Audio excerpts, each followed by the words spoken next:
feel as though I'm looking a bit jaundiced because do I look yellow now? It's maybe my liver packing right, yeah. Just you need to lower your quiff. Your quiff can't get on the screen, mate. You need to lower it about 6 inches. That's a full lockdown ban. Have you trimmed yours, haven't you? I've got mine a wee trim last night, yeah. Did you? Yes. Little short back and sides. I gave Stu a trim. So are we basically just to conduct this ourselves?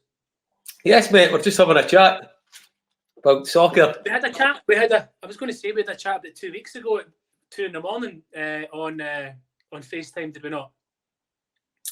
Yeah, it wasn't about football. I think that was. I can't remember. I just woke up in the morning and remember I was talking to Kev last night. I wonder what happened. You were giving us a tour of your house, right? Let's start chatting about how. Well, firstly, how did we know each other when we first came across each other? I would say it would have been. Well, you're younger than me, so it wouldn't have been through youth football. I reckon it was when we were both first team players, and I came up and roasted you for Dundee United against Aberdeen with that unbelievable volley off the underside of the bar. Do you remember it? Vaguely remember it, yeah. Oh, come on, Chris. It was one of the best goals that's ever been seen, man. I think, yeah. I vaguely remember letting you out my back pocket for 5 minutes and you scored that. Aye, so then basically after that, probably the next time we met each other properly at Scotland set up. That's what I was about to say. When was that? 2002. 2002. Betty Volts. 20 years ago. Betty Volts was great for me, not so great for you, wasn't it? Like, you were meant to be starting the France game, and was that his first game? We were playing France. France had like Henry, who was playing Desai, Vieira, Petit. They had all the big boys playing. It was my first cap. I came on for the last 25 minutes or something. But you were, at the whole week in the press, you were billed to be starting. Explain to me what happened. I remember the only thing I remember about it was just phoning home and saying, "Oh, you're not starting anymore." It was he basically, you were in the team and then he pulled you out, didn't he? I did. I think the trains. I didn't have a good train. I remember my first training session. I had an absolute stinker. And, did you? Yeah, it just. I don't know what it was. It just had a bad first training session. The second training session was all right, but I think the damage was done off the first training. How bad was it? I had some terrible. See, with Scotland, I had some really bad training sessions. I had a conversation with Gav Ray about that.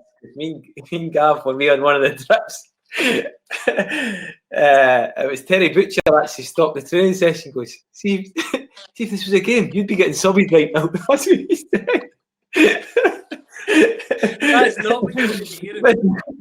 When training session, he stopped it and went, see if it was a game, you'd be getting subbed right now. What were you doing? What were you doing? It was crossing. I kept overhitting my crosses, and it was crossing and finishing, but there was only one crosser, which was me. So you're only a bad crosser. I'll give you that. Tell you what, you could cross the whole drill just shut down because I couldn't cross. Like, but there's a few comments. You know, like you get a few comments. See, when somebody gets in your head, a coach gets in your head, that's you finished. That's you. Well, that's what it was. No matter the comments came. You know what the comments was? There's some great crosses coming in from the left. That's what the comments were. I was just stood there on the right. It's like, oh man. Well, he didn't do anything for your confidence, the Bertie Volts, but you ended up. You played the next game, which was actually Pitaudry, wasn't it? Nigeria. Nigeria. That was alright. Did alright that game. But I think the next game. Who was playing for Nigeria in that game? Do you remember? I played in it as well. Was Canoe. No. Kocha played. Yeah. Kocha played. Did he? Canoe played. Right. Who later went to Hontas? And I came back to Hont. I actually went over the top of the ball and done him actually that game. And I think he just. Why did you not do that in the final? Should have did that in 5 minutes in the final. Did he? Or maybe Peter Enkelman shouldn't have turned his glove into a piece of lettuce at the front post.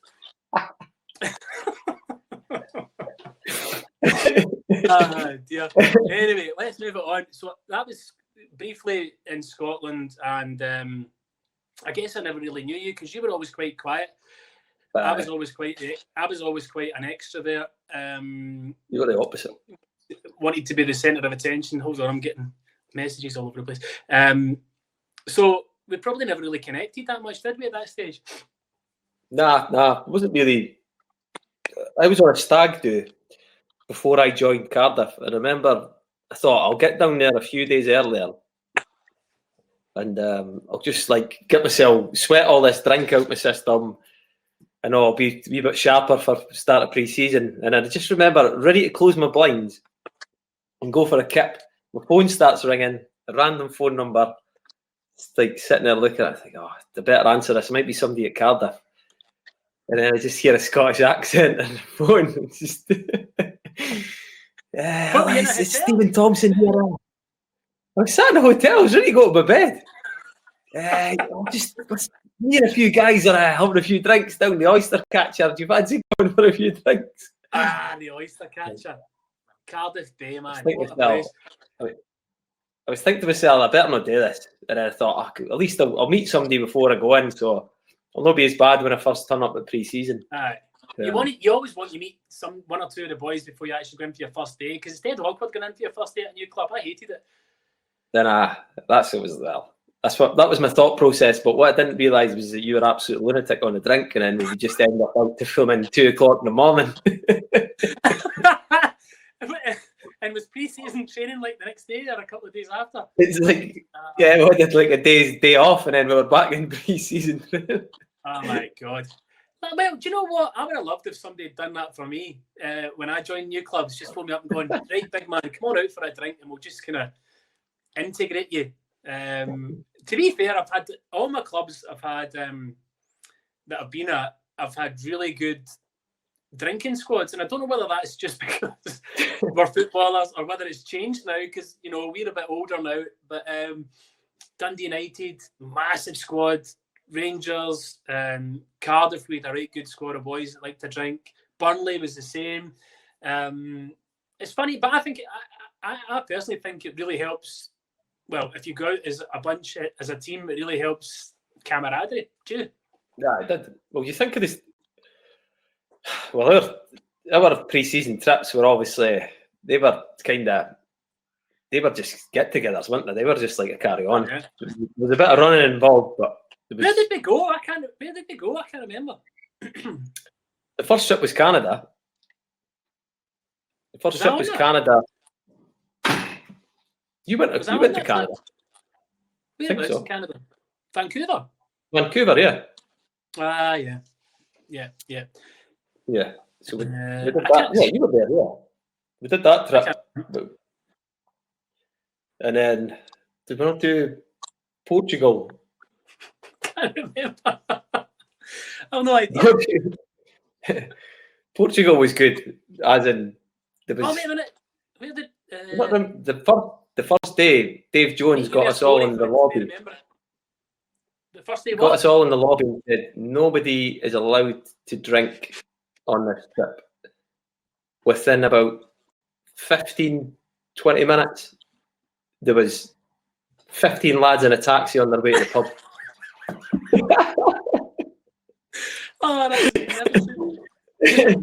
I was sat there in the pub and it was like, do you not remember?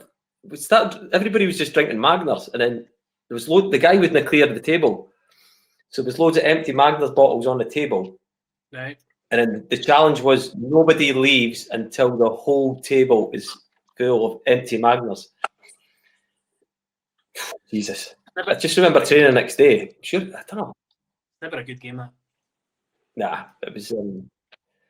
What happened? Did we play a? Did we play a game against a Portuguese team and I scored? Or am I making that up? I think you dreamt that. No, we did. We played against a team. Rio Avenue, wasn't it? Rio Wama. Yeah. I'm pretty sure we did. No, but listen, we had some squad for a very... Obviously, you were at the club a lot longer than me. I joined before you, probably 5 months. No, I came in the January, got off to a flyer, scored my debut. But then the goals for me dried up. Started the next season. You arrived. We were on fire. Was that 2006? Would it have been? Yeah. We beat Leeds away. The opening game of the season was Barnsley away. I scored actually a belter. We were beaten. Also, were we not top of the league? We were flying. I remember that being the best football I've been involved in, as in just passing teams off the park. Yeah. Unbelievable.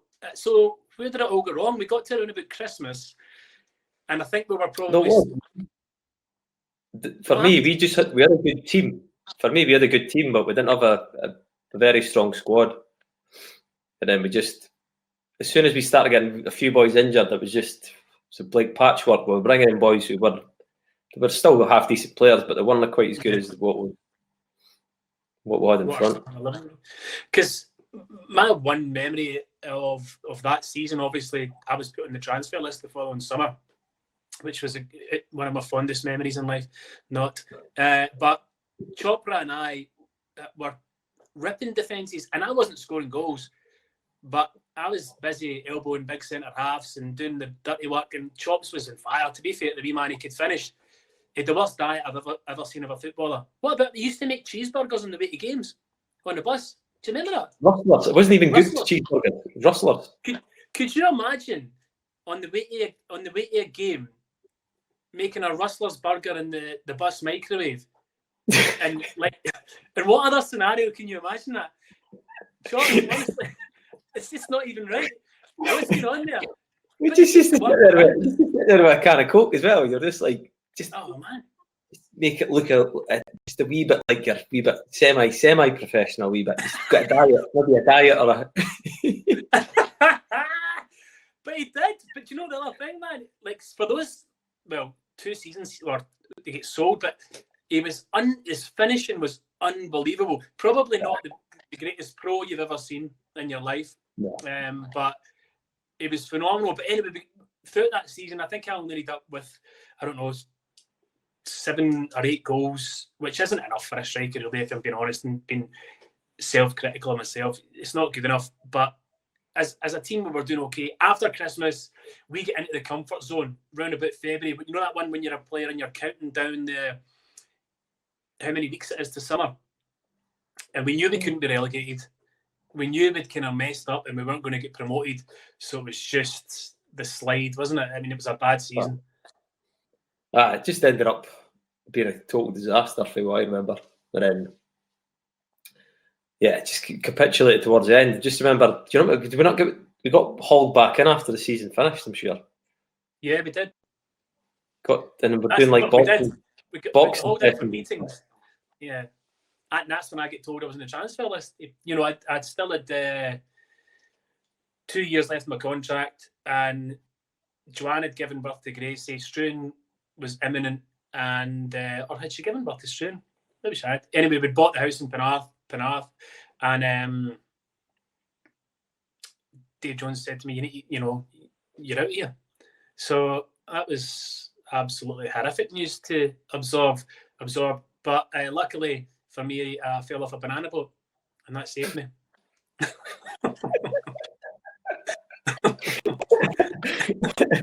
The best thing about that thing was he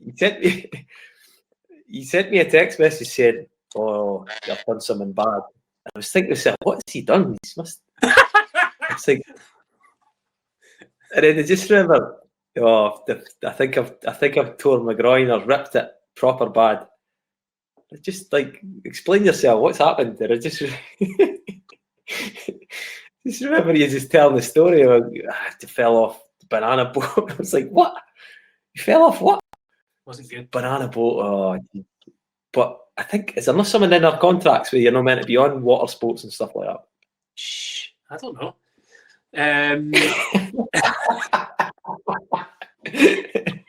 I can see Cardiff making a light claim here. No, You got a claim. You got a claim coming. Yeah. What actually I should have done is phoned up and said I was on the hotel treadmill because it was it was summer, wasn't it? I was on the hotel treadmill. It was summer, yeah. And I slipped and fell and I've torn my groin. Anyway, the damage was horrendous. So my groin had come off the bone. That was me out for 4 months. So they couldn't get rid of me not the January window. They couldn't get rid of me in the transfer window. So they were stuck with me. So Dave Jones was absolutely furious for that. I can remember. Dear, it wasn't good.